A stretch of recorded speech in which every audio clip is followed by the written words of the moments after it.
दुनिया का कितना भी दरिद्र व्यक्ति हो, चाहे दुनिया का कोई व्यक्ति ऐसा हो जिसका कभी व्यापार चलता ही नहीं हो, उसने 50 बार बदल के देख, फैक्ट्री चली नहीं रही, जिस काम को करने के लिए जाते हैं वो काम टल जाता है, आज की जगह कल, कल की जगह परसों, परसों की जगह नरसों, काम होता ही नहीं। बेटा बेटी का संबंध करने जा रहे हैं पर हो, कितना भी दरिद्र से दरिद्र व्यक्ति, कितना भी दीन से दीन व्यक्ति, एक नियम वो अगर अपनी जिंदगी में बना ले, प्रदोष काल में, प्रदोष के समय पर बेलपत्री के वृक्ष के नीचे एक बार जाकर नमन करना और प्रदोष काल में शंकर भगवान के मंदिर में दिया लगाना। ये दो चीजें अगर वो 3 महीना भी लगातार कर ले तो उसके जीवन में कभी कोई समस्या आ ही नहीं सकती, कोई दुख आ ही नहीं। एक नियम बना, जब कोई कहते तुम्हारे जीवन में कष्ट ही कष्ट, अब एक काम चालू करो, शिव की आराधना, अब एक काम चालू करो, भगवान शंकर की आराधना। 3 चीजें अपना लो। पहले नंबर पर शिव जी के मंदिर में 1 लोटा जल चढ़ाना। दूसरे नंबर पर मंदिर में दिया लगा सकते हो तो ठीक है, नहीं तो कनेर का फूल पीला वाला, देखा है आप लोगों ने? जम के बोलो जरा। पीले कलर का कनेर का फूल प्रदोष काल के समय पर अगर दीप लगा सको तो ठीक है, नहीं तो एक कनेर का फूल पीले कलर का, शिव जी के अशोक सुंदरी का स्पर्श। अशोक सुंदरी वाली जगह मालूम है ना आप लोगों को? फिर से आप समझ लें। ये शिवलिंग जलाधारी, ये चरण, राइट में गणेश जी, लेफ्ट में कार्तिकेय जी, मध्य भाग में जो एक मोटी सी लाइन होती है वो अशोक सुंदरी का स्थान हो। जहां पर शिवलिंग रखा हुआ है ये पार्वती जी का हस्त कमल।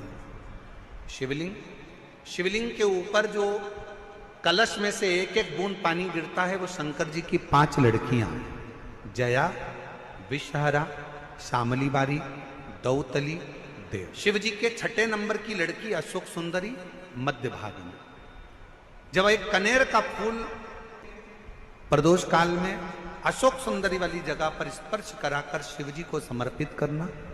3 क्रम है, अगर बन सके तो करो। पहला 1 लोटा जल चढ़ाना। दूसरे नंबर पर अगर बहुत ज्यादा तकलीफ की जिंदगी चल रही हो, बहुत कष्टमय जीवन चल रहा हो और सब ने कह दिया कि तुम्हारी किस्मत में तो धक्के ही लिखे हैं, केवल आप धक्के ही खाओगे, तो 1 कनेर का पुष्प प्रदोष काल में अशोक सुंदरी का स्पर्श कराकर शिवलिंग पर चढ़ाओ और शिव की आराधना और दिल से बाबा को पुकारते रहो। श्री शिवाय नमस्तु,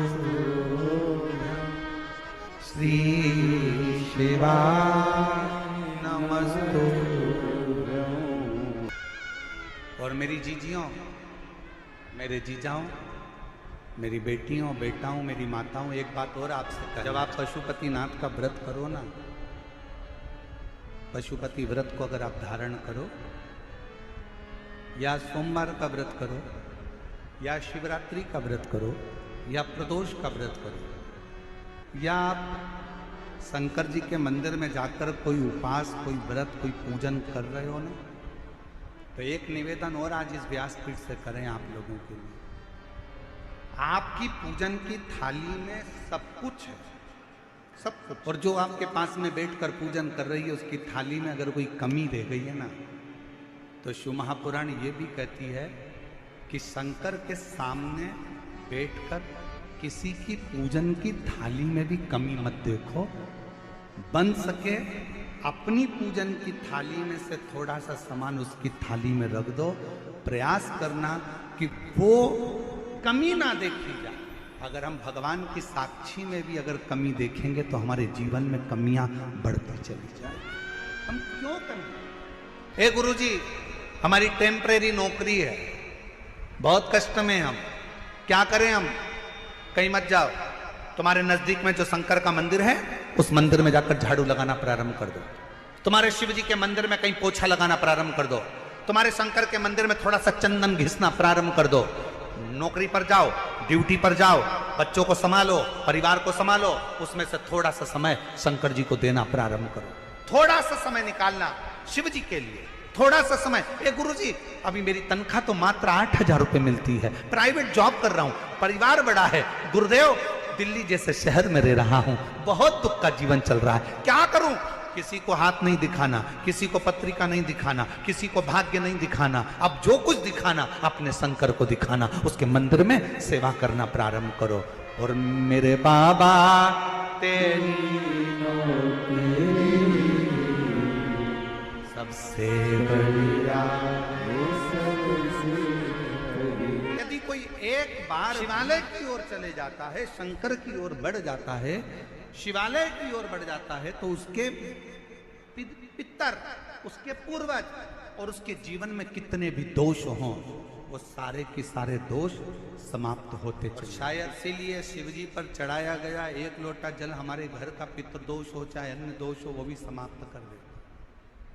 कितना सुंदर कहा है। जब जिंदगी बहुत संघर्ष में चल रही हो, बहुत दुख का जीवन चल रहा हो, बहुत कष्ट का जीवन चल रहा हो, बहुत कष्टमय जीवन चल रहा हो, तब शमी के पांच एक दुर्वा के साथ एक अक्षत चावल का एक दाना हल्दी में भिंगोया हुआ हो या केसर में भिंगोया हो, शमी पत्र 5, एक दुर्वा, एक चावल का दाना, जो दिल से हृदय से बेलपत्री के वृक्ष के नीचे पार्थिव लिंग का निर्माण कर कर मट्टी का शिवलिंग बनाकर प्रदोष काल में, मतलब शाम के समय पर शिवलिंग बनाकर उस पे जल चढ़ाकर, जो ये 5 शमी का पत्र, एक दुर्वा और एक चावल का दाना अपनी कामना कर कर, जो दुख चल रहा है बाबा से विनय कर कर एक एक पत्ता जब समर्पित कर दे, फिर एक दुर्वा समर्पित कर दे, फिर एक चावल का दाना समर्पित कर दे और बाबा का वहीं पर पुनः विसर्जन कर दे, 3 महीना तो जाने दो, 15 दिन के अंदर वो दुख कटता जरूर है, चाहे कोई भी दुख, किसी भी तरह का दुख क्यों। एक बेलपत्र के वृक्ष की परिक्रमा करने वाले को हजारों अश्वमेध यज्ञ का फल प्राप्त हो जाता है, हजारों अश्वमेध यज्ञ का फल प्राप्त हो जाता है। उसी तरह एक पार्थिव लिंग का निर्माण करने वाले को, मिट्टी का शिवलिंग का निर्माण कर कर पूजन करने वालों को 12 ज्योतिर्लिंग के शिवलिंग के दर्शन का पुण्य फल प्राप्त। बहुत ध्यान लगा। एक बेलपत्री, उस बेलपत्री में एक चंदन की बिंदी और एक अक्षत का दाना मात्र रखकर भी अगर शिवालय पर चढ़ा दी जाती है, एक बेलपत्री, एक चंदन का बिंदी, और चंदन फिर निवेदन करेंगे आज के जमाने में तुम लोग सब घिसा घिसाया, पड़ा पड़ाया, डब्बी का सामान ले लेकर, वो नहीं, चंदन की मुठिया रखो, थोड़ा सा भी घिसो, जरा सा भी घिसो, उसकी एक बिंदी और एक चावल का दाना, जब हम भगवान देवादिदेव महादेव को समर्पित करते हैं, अपनी कामना कर कर समर्पित करते हैं, तो निश्चितता है, महापुराण की कथा कहती है शंकर भगवान उसका फल शीघ्र प्रदान कर देते हैं। भले आपने कुछ करा ना करा, उसका फल तुम्हें मिल जाता है। में जाना, लोटा भरकर जल समर्पित करना, और कभी तुम्हारे जीवन में अगर तुमको लग रहा है कि मैं दुखों से पीछा छूट ही नहीं रहा, तब उस जगह पर बेलपत्री के मध्य भाग में पीला चंदन, ये जो पत्ती है और ये 2 पत्ती हैं, ये बड़ी पत्ती और ये बीच की जो 2 पत्ती हैं, इसके बीच में जो डंडी का भाग रहता है, जो बीच में डंडी का जो भाग है, बड़ी पत्ती और ये 2 छोटी पत्ती के मध्य में जो डंडी का भाग है, उस डंडी के भाग में पीला चंदन और एक अक्षत पीला, शंकर भगवान को आप अगर प्रदोष काल में समर्पित कर रहे हैं, तो ये निश्चित है कि धीरे धीरे कर कर वो दुख समाप्त होगा, वो दुख कटेगा ही। प्रगट वर्णन किया गया शंकर भगवान की आराधना में, शिव की आराधना में, जब तुम्हें लगता है कि तुम्हारा व्यापार नहीं चल रहा, कोई तुम्हें धोखा दे रहा है, लक्ष्मी नहीं आ रही, बहुत चिंता में पड़े हुए हो, बहुत टेंशन में जिंदगी चल रही है, बहुत बीमारियां तुमको घेर ली है और चारों तरफ अंधेरा ही अंधेरा नजर आ रहा है, तुमने विचार करा अब मैं तो मर जाऊं तो अच्छा, मैं सुसाइड कर लूं तो अच्छा, मैं मर जाऊं तो अच्छा, तो मरने से पहले एक काम कर कर देखना, शंकर भगवान की आराधना कर कर देखना, शिव पर एक लोटा जल चढ़ा कर देखना, और ज्यादा चिंता, ज्यादा टेंशन हो तो बेलपत्री के जड़ को घिसकर उसका चंदन बनाकर शंकर को लेपन कर कर उसकी भी आराधना कर कर देखना कि बेल चंदन का फल क्या। बेलपत्र एक बेल, ये कोई बेल पत्र, एक बेल, ये कोई साधारण एक बेल।